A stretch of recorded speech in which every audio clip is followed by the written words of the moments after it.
How's it going, everyone? Big Blast 99 here, and today I'm showcasing my shiny Pokemon collection.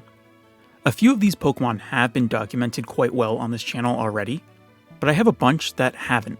Now, you might know that I've already made a video like this in the past. However, I don't really like how that one turned out, so I'm just gonna redo it. Plus, I now have even more shinies that I haven't properly talked about on the channel. So, without further ado, let's get started. First up, we're gonna actually start with a fail. My first shiny ever was a shiny Geodude in Pearl version, and this was before I even knew what shiny Pokemon were. I just saw a yellow Geodude and knew I had to catch it. Unfortunately, it used self-destruct. I didn't know what I had seen, but I knew I missed out on something. The first shiny I ever caught was Staraptor, a Staravia I found in Backlot's Garden in Platinum version. It now lives on as a Staraptor. And very funnily, I actually caught it in a Quick Ball. To most, this wouldn't be such a big deal, but years and years after I caught this shiny, catching shinies in Quick Balls would be quite a heated debate, and I think it's just kind of funny that I unintentionally caught my first one in such a heated Pokeball. The first time I ever got to use a proper shiny in a playthrough was with my shiny Noctowl in Heart Gold. I started a Nuzlocke, caught a Hoot, and progressed forward. While playing, I thought about how Ash had a shiny Noctowl in the anime, and just thought about how cool it'd be to have one. And lo and behold, when leaving Newbark Town for the final time, I run into a shiny Hoot. I obviously freak out over how awesome that is.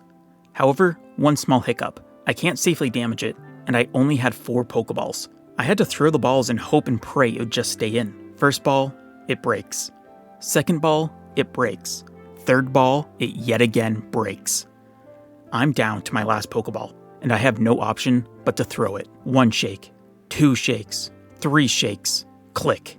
I caught it, and it promptly replaced my current Hoot. Goldie was my main man in that playthrough, and even though the Nuzlocke failed, I still played on with my wonderful Golden Owl. I also keep the red Gyarados from that playthrough alongside my Noctowl. As well, it was just a static shiny. It let me have 2 shinies on one team, and as a kid, I thought that was the most awesome thing ever. My first, and currently only shiny from Gen 5, is the Gift Gibble from Black Tower and Black 2. I chose it over Dratini as Black 2 was actually the only version I finished for a very long time. After evolving it into Garchomp, it really underwhelmed me, and so it spent most of its time just being in my Mega Evolution box in Y. The first Pokemon I ever successfully shiny hunted for was Pandora, my shiny Absol. In Y, I just decided one day that I was going to breed for a shiny Absol. I do not remember if I had the shiny charm yet, I don't think I did, and I don't remember if I was using the Masuda method, but either which way, I got it in less than 50 eggs. Yeah, I got her very quickly. I wish I had more memory of the circumstances on her hunt, but unfortunately I don't. At the very least, I do have her. The Friend Safari in X and Y was always a weird place, but it is a pretty good place to find shinies. One day my friend told me he found a shiny in my Friend Safari, which I thought was cool. What made it even cooler was when I entered his Safari and found a shiny Gloom. It's kind of like poetry. After a quick evolution in the nickname Power Flower, it became a kind of tribute to my first ever Pokemon content on YouTube, a voiceless playthrough of Red version. Generation 6 had the chain fishing mechanic, which increased your odds of finding a shiny the more you successfully caught fish. So, I became quite the fisher. I caught a few shinies through this method. Dragalge was my first, catching it right before geography started in the morning. And, well, I tried to name it Violet, as it's very purple, but the X and Y naming filter unfortunately did not allow that. Through this method, I also found a Love Disc, a Poliwhirl that became a Poliwrath, one of my favorite Pokemon when I was really young, and a couple of shiny Magikarps. I gave one away to a friend and kept one for myself, becoming a bit of an icon in my friend group's lunchtime free-for-alls. Hoard encounters. While it doesn't actually increase your odds, it does let you see 5 Pokemon at once, so the shinies will pop up faster than normal. I'm sure almost everyone who's done Eevee training in Gen 6 has found at least one through this method. My first one was a Weepinbell in Y, which I almost blasted away with my Talonflame before noticing it was slightly different. I also got the shiny Whismur in Alpha Sapphire, which just feels like the proper icon of the Eevee training Horde shiny. In Omega Ruby and Alpha Sapphire, there's the DexNav feature, which really amps up how you encounter wild Pokemon. One of these is by making it easier to find shinies. While trying to find a Trubbish with its hidden ability, I came across a shiny Trubbish. It was certainly a surprise I wasn't expecting. Unfortunately, it didn't have the hidden ability, so I couldn't use it for the competitive garb order I was making, but it has still remained a cherished member of my collection. Ultra Sun and Ultra Moon introduced the Ultra Warp Ride, a way to find past legendaries and Ultra Beasts in other dimensions. It also lets you find normal Pokemon with increased shiny rates. While looking for a Palkia, I came across a Drapion, a Nuzleaf, a Heliolisk, and an Abomasnow. These 4 are a weird little group in my shiny collection, just being from the one time I went looking for a legendary in the Warp Ride, before ultimately not really using this feature, and I didn't even get to finish my Palkia hunt as I had to back out of the area to be able to compete in a friendly tournament. Oh hey, if you are enjoying this video, please consider leaving a like or even subscribing, as both really do help out the channel and are greatly appreciated. Also, drop a comment down below, even if it's just your own favorite shiny moments. When Sun and Moon first came out, I had an insane experience. On release day, I made it to the second island and stumbled across a shiny Mudbray. This was awesome. A shiny of a new Pokemon that I had just learned about. It was perfectly primed to become a member on my team. Now, the real crazy part was when not even 15 minutes later, I ran into a second shiny Mudbray. I was in a voice call with my friends during this, to which my one friend joked that I just didn't know what normal Mudbray looked like. These two are an awesome story I love telling, and a good reminder that I do in fact get really lucky in these games sometimes. When I first played through Violet, to get all of the exclusives for my living decks, I came across a rather odd-looking bird quite early on, a shiny Murkrow. This was an awesome moment, as it always is when you get to use a random shiny during a playthrough. Since I was just trying to speed through Violet, my team just rotated between the strongest wild Pokemon around the map, but Big Pimpin' the Honchkrow kept a spot in the team for the entire journey. When I played through Brilliant Diamond for the first time, I had quite the team planned out for this playthrough, and it required some evolution stones that I decided to farm through pickup. While I was doing that, I found a shiny Shellos, which, with my role of always using playthrough shinies, meant I had to replace a team member. So the Alakazam I had before Badge 2 was benched in favor of Ivan Ooze, the shiny Gastrodon. In the Isle of Armor, there's a bunch of rewards you can get from trading Watts with Honey. The final one of these being her rare lead card after a whopping 3,280,000 Watts. So I had a bit of grinding to do. There was a couple of raid dens right outside the dojo, one of which being a fighting type den that was very easy to solo. From grinding this den, I came across the shiny Sirfetch'd with 4 perfect IVs and its hidden ability. Now, since this was a raid den, I was once again faced with a golden bird, and I had only one ball, and this one ball would decide whether or not I would get to keep it. And thus Rubber Ducky the Sirfetch'd was caught in an Ultra Ball, as I was not taking the risk of a standard Pokeball. When breeding for competitive Pokemon back in the day, I always used the 6IV4 and Ditto. Not only did it make breeding go faster, but it highly increased the chances of getting a shiny. When making my first ever team, I decided on using a Skarmory, and when breeding I got a shiny Skarmory with 4 perfect IVs. Since I wasn't going to any real competitions, I took the not quite perfect stats in favor of having a shiny alongside me in every battle. This happened again when breeding for a Bronzong. Got one with only 4 perfect IVs, but ran with it anyway. Now, not every shiny you breed will be good enough for competitive, much like my Chimchar missing its hidden ability. It might not be a competitive Pokemon, but it's still a nice step along the way. My shiny Giratina is a special one. While it is in fact an event Pokemon, and not one I hunted for, this guy played a major part in me completing the National Dex in Gen 6. This beast was able to solo the entire Kalos Elite Four without any healing, allowing for 5 slots of Pokemon, just leveling and evolving in the back. For the achievement of soloing the Elite Four probably over 30 times, it gets a prime spot within my shiny collection. Pokemon Let's Go, while not my favorite entries in the series, are pretty good when it comes to the shiny department, such as when I was grinding XP against Chanseys in Cerulean Cave, and had a special Rhyhorn just stroll by. My first shiny of the Switch era of Pokemon. And, unsurprisingly, my Chansey chaining ultimately led to also getting a shiny Chansey, a nice extra bonus for the grind. What we know of the chaining in Let's Go shows that a lot of hunts in the games were not properly chained shinies, so when I reached 31 Vulpix caught, and it took forever for one to arrive, it felt odd. Even odder when a shiny showed up and it was Charizard.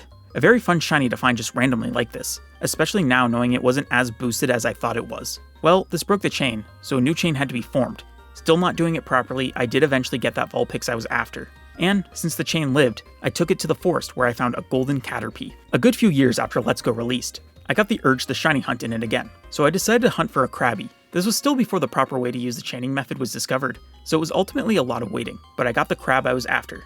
Deciding I wanted to make a use of my chain somewhere else cool to get another shiny, I took it to the power plant where I ended up finding a Chansey. While I already have one, at least I can evolve this one into Blissey. Since that I buy both versions of a Pokemon game every time a new pair comes out, I can catch everything all by myself. Since Sword was my main game, I did do a quick run through of Shield to pick up all of the exclusives, and while looking for the hard-to-find Ice Cube, I got greeted by a slightly different-looking Vanillish. My first shiny of Gen 8, full odds at that, was the silly ice cream Pokemon.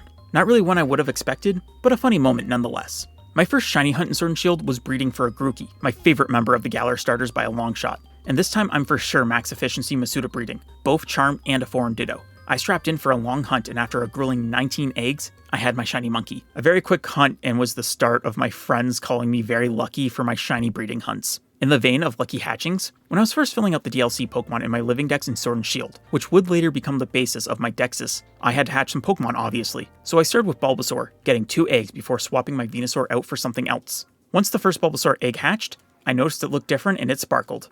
A pure random shiny Bulbasaur from an egg hatch. This wasn't even Masuda method, it was just Shiny Charm. While obviously this was a very exciting moment, there was also a little bitterness, as it meant I had to get another Bulbasaur egg. With the max raids in Sword and Shield, came special max raid events, some of which coming with boosted shiny odds.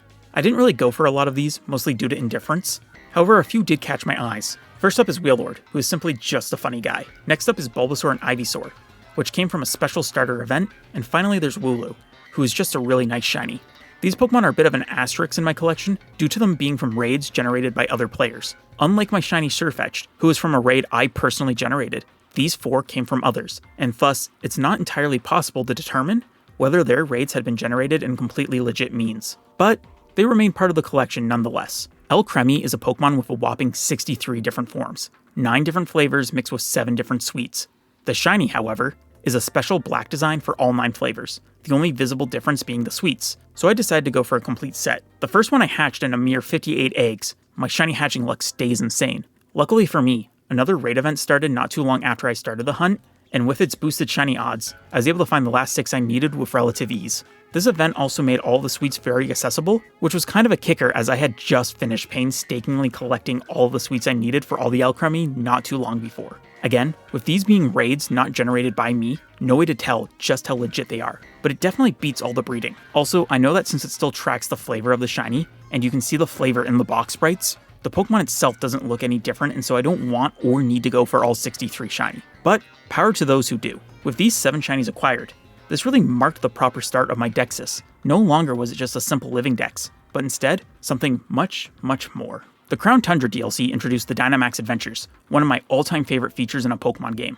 This mode boasts base shiny odds of 1 in 300, and gets as good as 1 in 100 with the Shiny Charm. Given that it houses most of the past legendaries and Ultra Beasts, it's a very fun place to shiny hunt, especially since you can see 4 different Pokemon per run.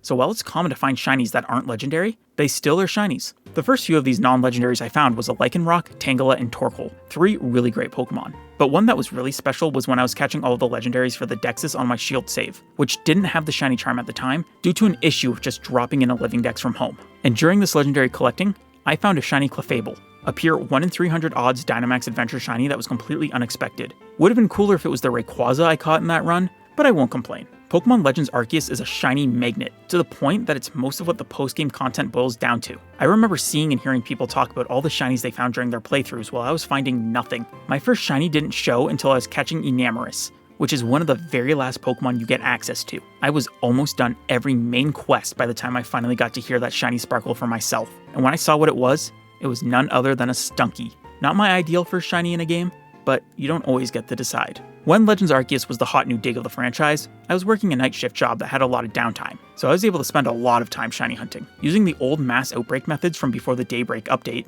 I was able to find myself a few good shinies. First up was Togepi, a somewhat underwhelming shiny but one I still went for. Next was Turtwig, my favorite of the Sinnoh starters. Then it was a Shinx who I spent a bit of time looking for. Right after I got that Shinx, I had a Psyduck outbreak awaiting me, and while I was not set on hunting the duck, I decided to do at least one check at it, and when I rolled up, there was a shiny Psyduck already there waiting for me. The last of this batch was a shiny Maniri, who was a reclaim for a shiny Lopunny I lost in the past. When doing the outbreak hunts of Legends Arceus, I found an Eevee outbreak, and it would not budge. Reset after reset, it would simply not shine. On my way to it on one of my many attempts, I heard that shiny jingle, and looked down to see a shiny Shinx. Kind of a stinger given that I had already specifically hunted for one, but I decided to just cut my losses and take it. Following this yellow shiny, I decided I wanted another, and found an outbreak for Riolu.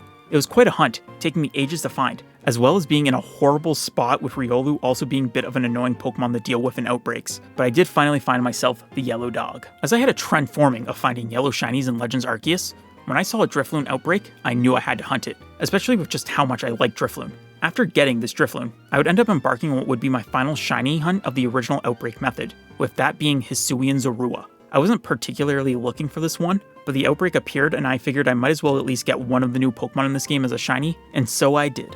Not too long after the release of Legends Arceus, it received a free update, the Daybreak update, which added a little bit more story content, some post-game activities, and a new feature known as Massive Mass Outbreaks. They also patched the Mass Outbreak reset method, so the Massive Mass Outbreaks were the new way to go. During the story portion of this DLC, you have to clear out some of the outbreaks during these MMOs, and in doing so I found a shiny Geodude. This was a very heartwarming moment for me. Geodude was the first shiny Pokemon I had ever found, and it was also the first one I failed.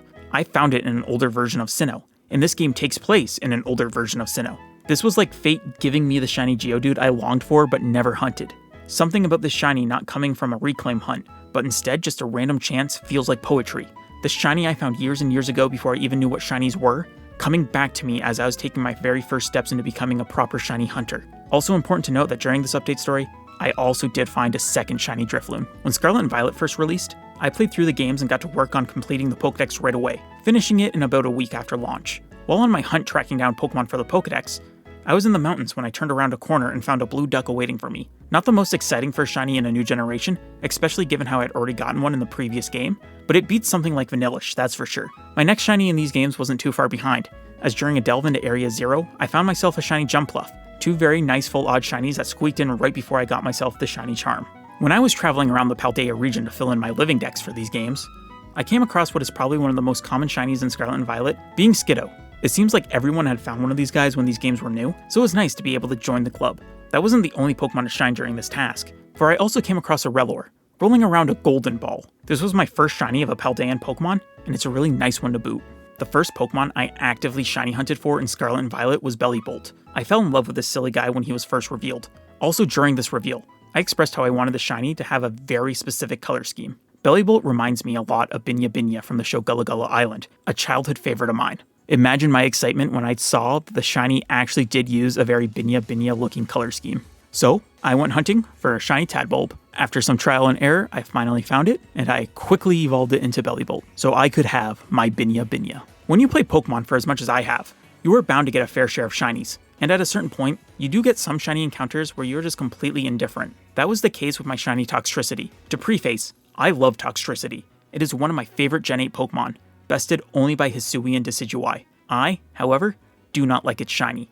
Add in that the shiny I found was the low-key form, and that I vastly prefer the amped up form. So when I ran into this thing when I was just grinding the partner mark on my Ribbon Master, Bell the Gardevoir, I was certainly less than ecstatic. When the first DLC for Scarlet and Violet, the Teal Mask, released, I obviously played through it ASAP, and in my main playthrough of the DLC, I found a whopping 5 shinies. Finding 1 or 2 is understandable, due to me having the shiny charm and just how many Pokemon you can see in these games, but 5 is just purely ludicrous. First was Spinarak, then Sneasel, then Cleffa, then Cramorant, and finally Heracross. A very pinkish batch of shinies, as well as Cramorant. Scarlet and Violet, much like Legends Arceus, featured new texturing for the Pokemon in these games, and so when I saw just how good Jangmo-O looked in this game, I knew I had to shiny hunt it. While on the search, I came across the shiny Nosepass just chilling in the area, which was a nice treat before the ever-brutal fight of looking for the Jangmo-O.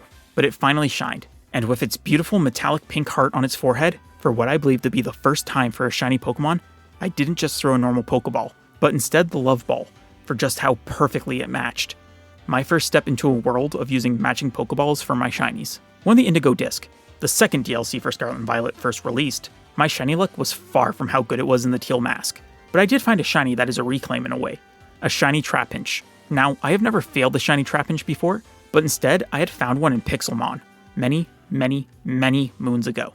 The save file was lost when an old laptop had a hard drive crash, and my shiny Trapinch, which was then a shiny Flygon, had vanished. But now, that Trapinch kinda lives on in the main games. Scarlet and Violet houses outbreaks, similar yet different from those in Legend Arceus. One of the biggest differences is how these outbreaks have a lot more Pokemon, and gets events featuring specific Pokemon with boosted shiny odds. One of these events happened to be Delibird, and I did this one, despite not really ever doing these.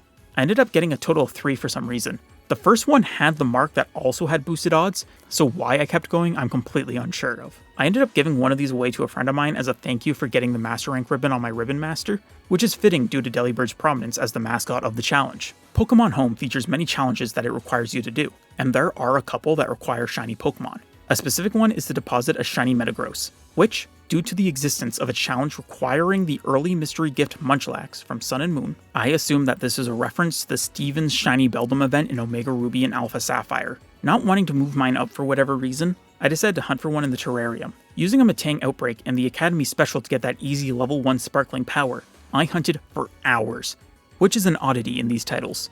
I finally caved and resorted to using some of my very sparse Herba Mystica to get the Sparkling Power level 3, and when I finally got a shiny, it was a Beldum. Not a Metang that had the boosted Outbreak odds, but a random Beldum. After a long attempt at catching it, I finally had it and evolved it, all just to complete a challenge in Home. There are challenges in Pokemon Home that task the player to deposit 30 Pokemon caught in each of the Pokeballs, save for the Master and Cherish. Since I already have a Pikachu in every single Pokeball, this was easy work. I could just breed however many offspring I needed to meet every single one of these goals, and so that's what I did. And while hatching my batch of Pichus and Sport Balls, I noticed in the corner of my eye that the freshly hatched Pichu looked off, so I quickly screen recorded it and played it back to see that it did indeed sparkle. While I've gotten random shinies from breeding before, this one was extra special, as this was on the Violet save file that does not have the shiny charm, so this was a full odds random shiny Pichu I hatched, and not only that, but it's also in a Sport Ball. The Indigo Disk offering all past starter Pokemon to be found not only in the wild, but also in Outbreaks, is a strong inspiration to finally get all of these Pokemon a shiny. I've gotten a good few starters in the past, but never have I gotten one for not only my favorite starter, but my favorite Pokemon of all time, Squirtle. With Squirtle, I was not messing around. I dropped a level 3 Sparkling Sandwich and went hunting, and turned up with an Alomomola. Wrong water type. I debated resetting over it to get my Herba Mystica back, but I decided against it, as if Arceus itself saw what I was trying to do. The next day, I had a Squirtle outbreak, and with that, I found not one, not two, but 3 shiny Squirtle, each in their own different Pokeball, and now sit as a completed evolution line. When recording for a big project that required me to play a lot of Pokemon, I stumbled across a shiny Banette, a shiny Sneasel, and a shiny Tinkatuff. The later two I found during the same playthrough, so I was able to have 2 random full odd shinies on one playthrough team, which was a very memorable experience. What also made for a memorable experience was when I was gathering footage for my shiny Tinkaton, a shiny Pyroar spawned and stayed just outside of the range of my player character. So I had to watch, as I knew whenever I went back to myself, I'd have failed the shiny. Before the release of Scarlet and Violet, I decided that I wanted to finally find a shiny Alpha Pokemon in Legends Arceus. I initially set my sights on Rhyperior, and set up the reset method. Doing this, I found a shiny Chimecho and 2 shiny Chinglings that all fled from me. The 3rd shiny Chingling I was finally able to catch and took it as a sign to hunt for something else. During the process of just doing standard map resets, I got a massive mass outbreak, which included a Dartrix outbreak, and with Hisuian Decidueye being my favorite Gen 8 Pokemon, I decided to properly try out the permutation method. On the 28th permutation, I finally found a shiny Dartrix that I quickly evolved into Decidueye. Now, with a Chingling and a Decidueye, it was time to finally crack down on the Alpha hunt. I streamed for a couple hours one night just doing map resets, and came up empty-handed. The next morning, not on stream, I decided to do a couple checks, and on the second pass by, I found a shiny Alpha Gligar. Finally, I had my shiny Alpha, and I quickly evolved him into Gliscor, so I could keep up with the overall theme I have of yellow shinies in Legends Arceus. In Pokemon Crystal version, there is the odd egg, which can hatch into one of 7 baby Pokemon at random. In the Japanese version, there is a 50% chance that the hatch will be shiny, where the rest of the world only has about a 14% chance, which is still a very good shiny rate. After I found my shiny Celebi in Crystal, I decided to just grab the odd egg and get a bonus shiny to transfer up. After way too many hatches, I finally ended up with a shiny Igglybuff. This was symbolic for me, as when I was still playing Pokemon Sleep, I ended up with so many shinies in the Igglybuff line. I think I got like 4 in total, and so this Igglybuff from the good old days is a nice symbolizer in a way of the Sleep shiny Igglybuff curse I have endured. Gimmighoul and Goldango, Pokemon numbers 999 and 1000, are normally shiny locked Pokemon. The only time you can get them is during rare, limited time events where they can be shiny in raids, and they don't even have boosted odds. Finding one yourself is a massive accomplishment. However, there is a small little loophole. If someone finds a shiny raid, and hosts it for 3 other people, once those 3 catch the shiny and leave, the host can just reset the game and still have the raid, allowing for situations where streamers would very generously just stream all day long, hosting these shiny Gimmighoul raids, and that's exactly how I got both of mine. When I was hunting for Ho-Oh in the Dynamax adventures, I phased a good few times.